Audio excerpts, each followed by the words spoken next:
What's up, everybody? This is Corey from the OverLook, and we go over the books you may have overlooked.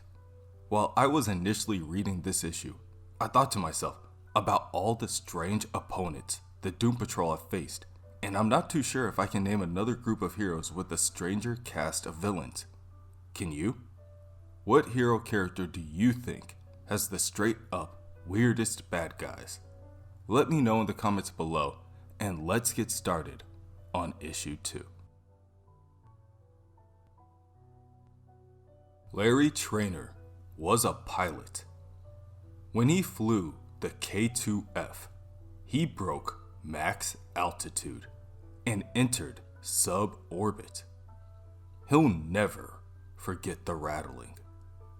It was like the plane was coming apart around him. Even still, he kept heading upward, through the radioactive field, beyond all sense and reason.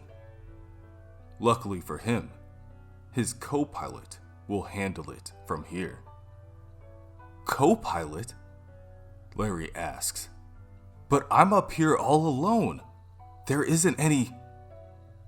Larry is cut off by the sight of a small Matryoshka doll strapped down in the seat behind him, smiling back at him. Larry looks back to the front of the plane.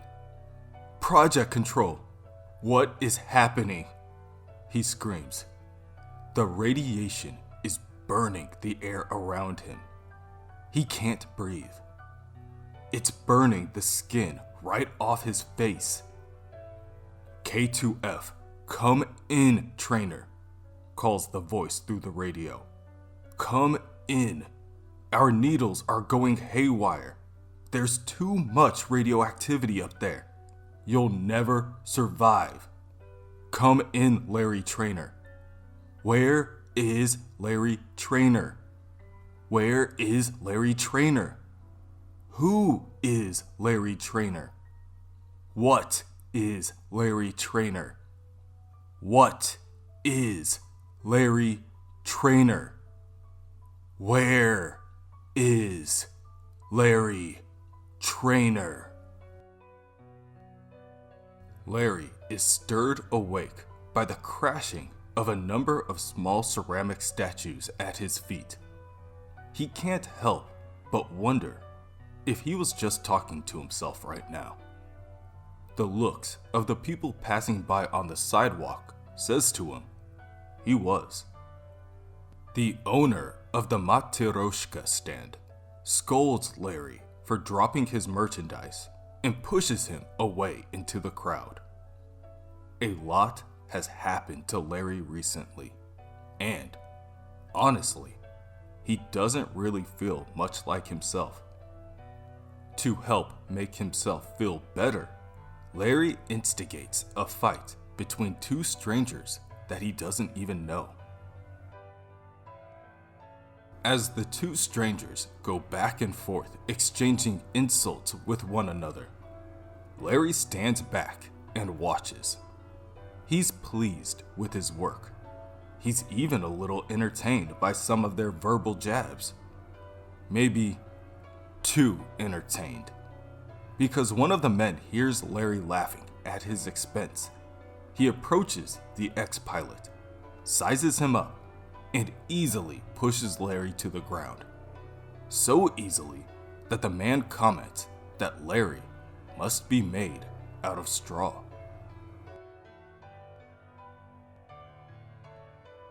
Elsewhere, it's 11:09 in the morning, and Casey Brink is just now waking up. For some reason, one of her teeth in the back of her jaw is causing her some distress. She inspects herself closer in the mirror, and, surprisingly, her tooth pops right out. Oh, jeez, she sighs as she peers closer. And, upon closer inspection, Casey finds that there is a small note rolled up and hidden safely within the molar. before she can get a chance to examine the note, there is a bang coming from the front room. Casey scrambles to her bedroom door. "Is everything... Whoa!" she exclaims at the sight of a fully built robot man sitting on her couch. "Hey!" shouts Terry, waving a carton of eggs she's carrying in her right hand. "You want eggs? How do you take them? My guess is sunny side up." "Scrambled, actually. But no thanks, I'm good." Casey shifts the conversation topic to Robot Man. "This must have taken you all night. How did you know how to do it?" "I used to build really elaborate model kits when I was a kid. It was basically the same thing. We just gotta toss the brain in and he should be good to go. But your cat doesn't want to let me near it. I think he's attached." Casey looks down at her cat, Lotion, and smiles. She explains that Lotion is actually pretty sweet once he gets to know you. Then, he won't leave you alone. At that moment, Sam arrives. He honks the horn of the ambulance and tells Casey to hurry and get ready for their shift. Casey sticks her head out of the window and yells back that she just got home 6 hours ago. They aren't even scheduled for today. Sam just tells her, "I know, but I got a call from dispatch, and when I stepped outside, the ambulance was parked right in front of my house." Now, let's take a second and ask ourselves, what are you doing, Niles Calder? Something irregular, I'm sure. Like rolling his wheelchair up to a hot air balloon parked on the side of a mountain. Perhaps Niles wants to get a good look of the top of the mountain. Perhaps the top of the mountain wants to get a good look at him. Casey and Sam receive a call from dispatch instructing them that there is an intoxicated male who appears to have been injured, and police are on the scene. When Casey and Sam arrive, they are met with an angry shop owner and Larry Trainor lying on the ground, convulsing. The shop owner explains to them and the police that Larry won't move. He messed up the shop owner's cart. He started trouble. Then he just laid there on the sidewalk and didn't move. The police tried to stop Larry, but he's just babbling. He yells out, "I can hear the black dog pissing on a pile of broken glass. The city doesn't want you to know it hates our guts, but I'm here. I'm not pretending.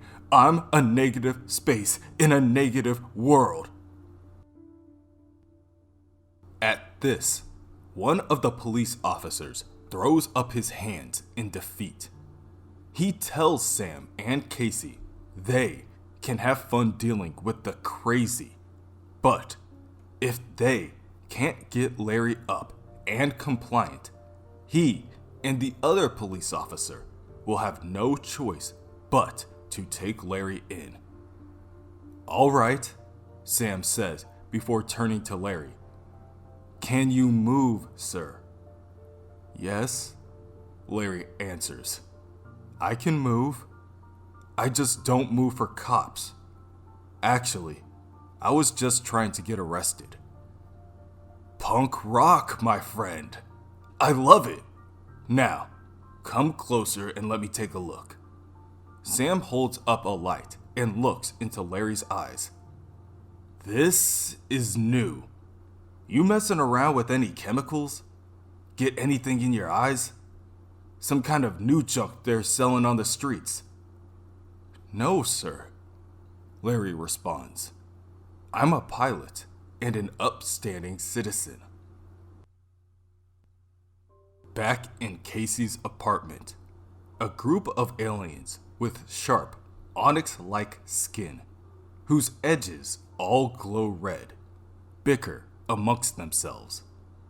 Their small group was sent out to acquire their target. But there have been some complications. To get answers to their questions, they pick up the brain of Cliff Steele and put it into his robot body. It takes a while for him to turn back on, for the lack of a better term. But when he does, Cliff is muttering his incoherent thoughts formed from his time on the static plane. Empty names screaming on a black sand beach. A storm. The fly. Where am I? He asks, realizing that he's being held at both gunpoint and knife point. Wait your turn, barks one of the aliens that glow as they hold up their weapon. Where is the girl? The one who drives the ambulance. A girl? Robot Man thinks aloud. I don't know anything about that.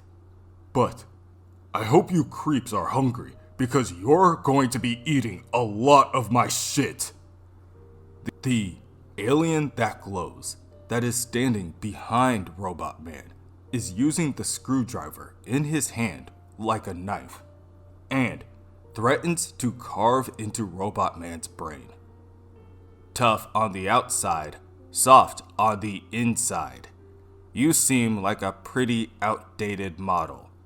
So, I'll give you one more chance to answer me before my friend here slides that screwdriver right into your brain. Where is the girl? Right before the alien fires his weapon, Robot Man kicks the barrel of the gun upward, and this results in the alien with the large weapon shooting the alien with the screwdriver standing behind Robot Man. Robot Man then frees himself from his bindings before jumping in to attack his would-be captors. Meanwhile, Casey is zooming down the street in their ambulance. The new dispatcher, M, howls out for Casey to hang the next right and peg the pedal. They've got a wonderful array of head injuries at 214 East Cedric Boulevard. What do you mean 214 East Cedric Boulevard? Casey demands. That's where I live. Casey hits the next left and races towards her apartment. Casey, what are you doing? Sam calls out. We got a passenger here with some pretty serious eye injuries or infection. We gotta get him to the ER. Tell dispatch to call the next closest unit. M tells Sam from over the intercom that this is an emergency. All the while, Larry begins to panic. Start yelling at the driver, he tells Sam. You want me to yell at my partner? I think you need to calm down, sir. Everything is gonna... Larry grabs onto Sam. I need negative energy. It's the only thing that'll make the sick and horrible noise go away. I need you to get angry. Then, out of nowhere, Larry begins to vomit out a blackened sludge from the pit of his stomach. In the apartment, Robot Man is finishing up the last two aliens. He slams one's head through a wall and curb stomps the other. Once the danger is seemingly over, the cat pokes his head out and meows at Cliff. What's your name, little friend? Cliff asks as he adjusts the tilt of his skull manually. That's when another 4 aliens arrive, each with their own weapons in hand.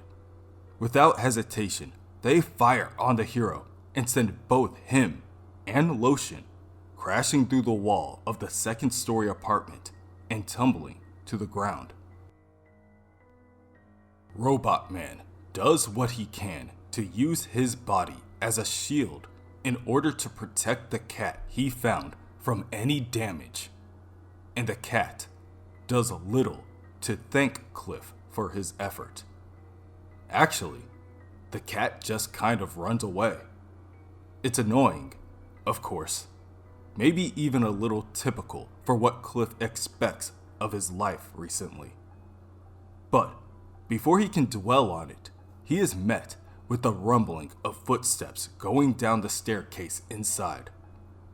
And he gets angry. "You no good, stinking, lousy crumb bums!"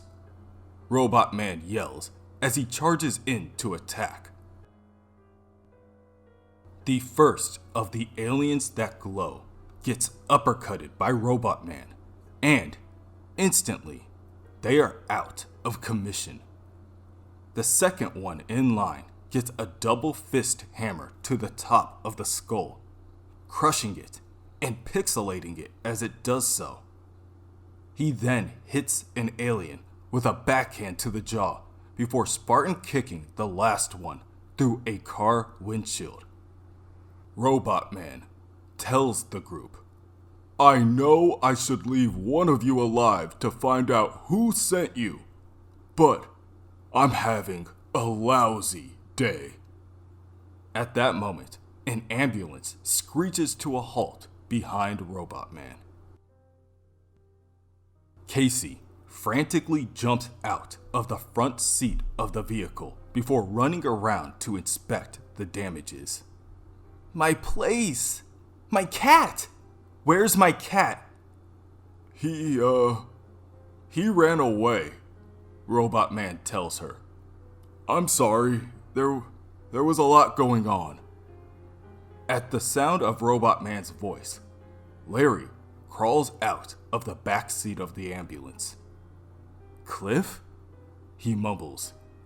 "It's really you!" "Larry?" Cliff pauses. "Why do you get to be handsome?" Larry disregards the question, instead hugs Robot Man. "Cliff, I don't know what's going on. My head is full of bad vibes, and I can't think straight. I don't know where anyone is. The negative spirit." Before Larry can continue, Robot Man stops him and walks back into the apartment. If he is going to have to deal with crazy today, at least he's going to do it with some pants on. It's momentarily formless, shifting, bending into nothing. It searches for missing things. It hunts for missing pieces. It seeks the most, the one known as Larry Trainor. It is joined with a spirit that is nothing, and they are missing Larry Trainor. It collapses within itself, folding infinitely, over and over for what seems like the millionth time. It turns inward to what is zero, what is gone. Black Sun's warmth embraces it. Black Sun, it is forgiven. In again. In again. They turn to the place beyond existing, beyond physical things, and into the space that was memory. Deletion. A shadow form haunts that feeling. It knows that feeling. They don't believe it. They cannot see it. It is nothing. Later, at Mercy General Hospital, Casey and Sam are being put on probation. Their boss tells them, "You disappeared last night. You run off with hospital property, and no one knows what's going on with either of you. You're both suspended, pending investigation." Honestly, neither of the two of them can believe it. But, with nothing else to do, Sam regrettably decides that he'll just have to sit around, unpaid, and wait to go back to work. That is, if they have their job still when it's all over. Sam waves goodbye, telling Casey, "I'm tired, and I'm heading home. You take care of yourself, Casey. I'll see you around."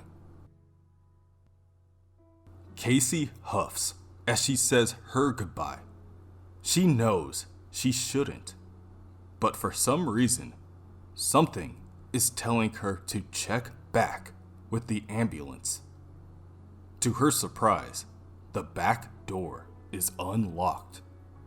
Once she opens the door, the radio blares on, and it's playing some Disney show tune. "What is going on?" Casey yells out. To this, the radio turns off for a moment. Soon after, a friendly voice arrives on the airwaves. "Simmer down now, love. What's all this shouting about?" it asks. "Why don't I need to use the radio to talk to you? Why are you sending us to pick up robots and weirdos? Who are you?" "Questions!" the voice exclaims. "Well, now that we've gotten all chummy, you can call me Danny.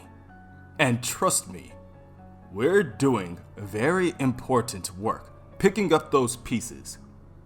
Come closer," Danny instructs Casey. And Casey obliges. She peers forward towards the radio. "Closer now," Danny continues. "That's it. Give us a proper look at you." Once Casey is close enough, Danny asks her, "Do you ever wonder if you've already gotten to where you are going?" At that moment, the ambulance collapses into pieces. Chunks of metal tink and clang as they hit the ground around Casey, revealing to her that she's no longer in the hospital parking garage. Casey now stands alone in an open room filled with tables and chairs, each of them with their own red tablecloth and candle. In front of her, a few steps leading to a stage. And that's when she hears a voice come from behind her. "Excuse me, miss. I believe I can help you out." Casey turns around and sees a strange man standing behind her with his hand held out to escort her up the steps. "Who are you?" Casey asks. "I'm Flex Mentallo," says the man. "Man of muscle mystery. And you're Casey Brink." "How did you know that?" "Because everybody in the cabaret knows Casey Brink." Once the two reach the center of the stage, Flex pushes aside the curtain. "Are you ready?" he asks Casey. "For what?" Flex chuckles before answering. "For Dannyland," he tells her.